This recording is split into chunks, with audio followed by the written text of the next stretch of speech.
Vorrei precisare che io non sono assolutamente idoneo a parlare dell'argomento esicasmo, in quanto non ho esperienza della cosa della quale parlerò.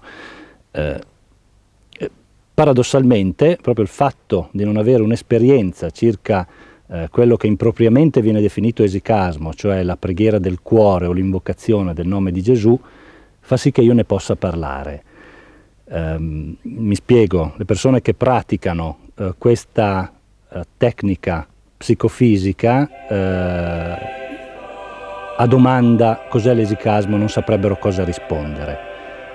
Ne possono parlare solo i non addetti direttamente al lavoro.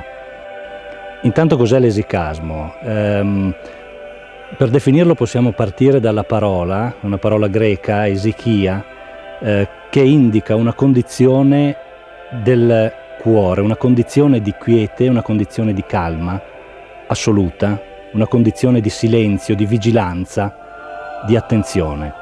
Per esicasta si intende la persona che vive da sola, in opposizione al cenobita che invece vive in compagnia di altre persone all'interno di un monastero o di un insieme di case, di celle. Con il tempo la denominazione esicasta è variata fino a che oggi l'esicasta è appunto colui che pratica la tecnica psicofisica della preghiera del cuore o dell'invocazione del nome di Gesù.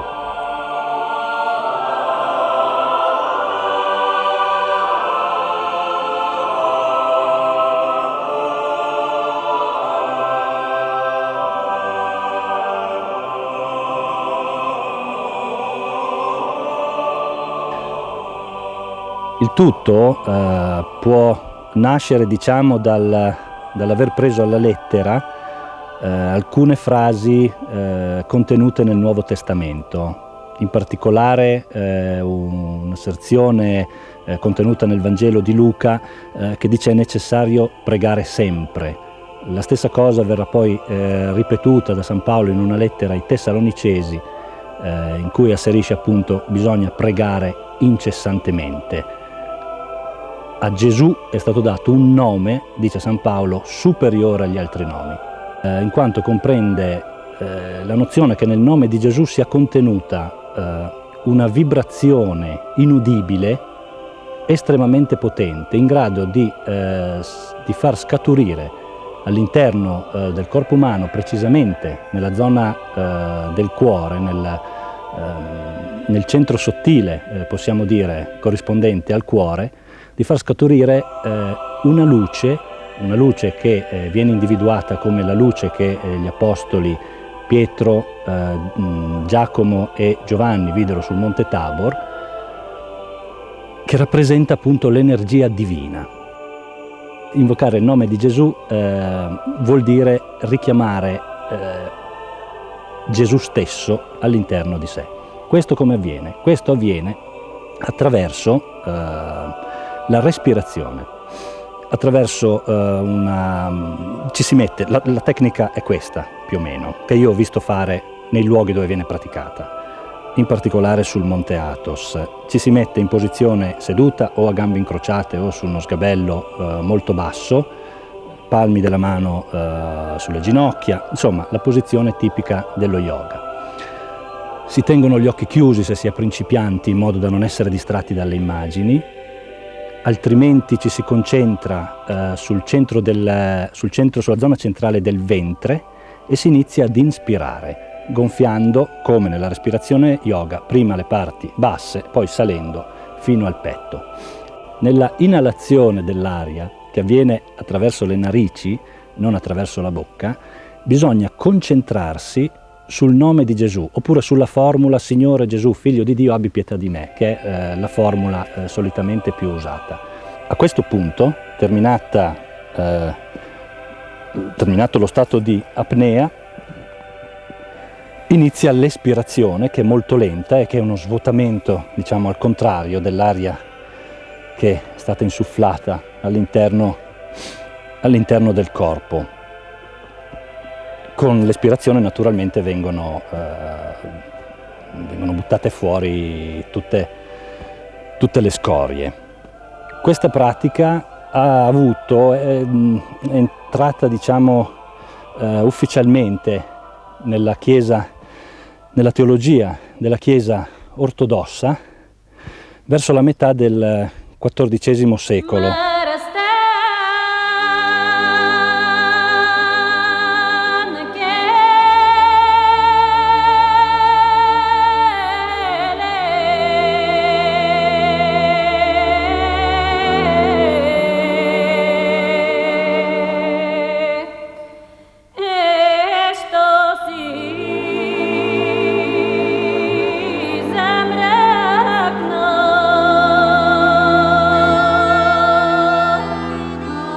La vicenda della preghiera del cuore, dell'invocazione del nome di Gesù, iniziò più o meno, almeno si ha notizia, verso il IV secolo d.C., quando alcuni anacoreti si ritirarono nel deserto egiziano. I primi scritti risalgono a un Evagrio pontico, un neoplatonico, che venne poi corretto, trasformato in santo, San Nilo, per poter usufruire delle sue illuminazioni a livello proprio anche di tecnica esicasta, diciamo in questo caso.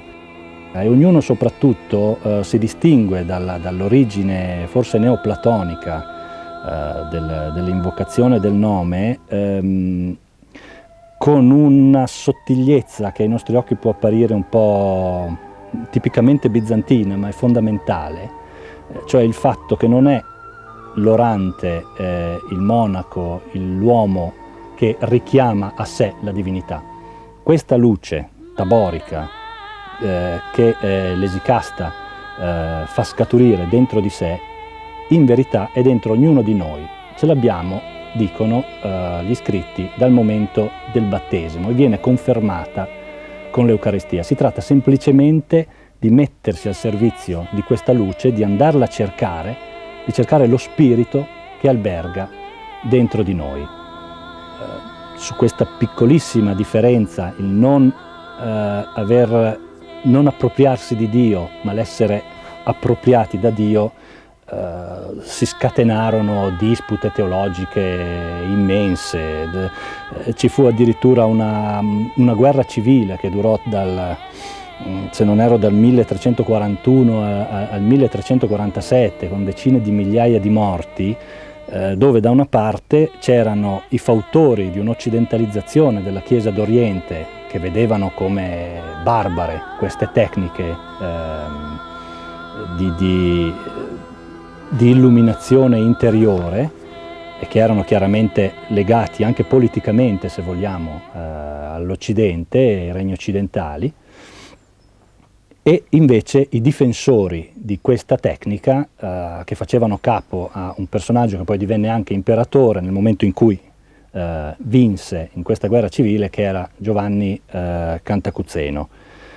Un concilio nel 1351 sancì che la preghiera del cuore e l'intero pacchetto teologico esicasta faceva parte della tradizione ortodossa. Non solo, ne era forse il fiore all'occhiello.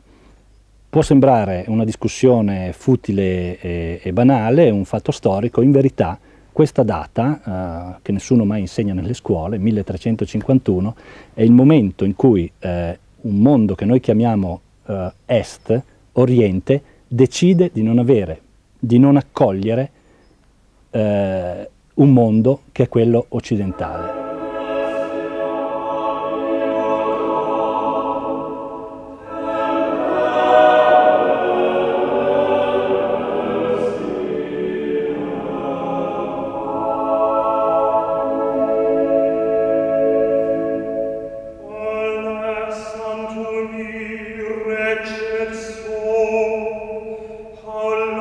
Se definiamo la preghiera del cuore, l'invocazione di Gesù, la visione della luce taborica come uno stato di trance, possiamo a questo punto anche dire, magari facendo alcuni equilibrismi, che la trance è lo stato, la condizione che ha separato per secoli l'Oriente, almeno l'Oriente cristiano,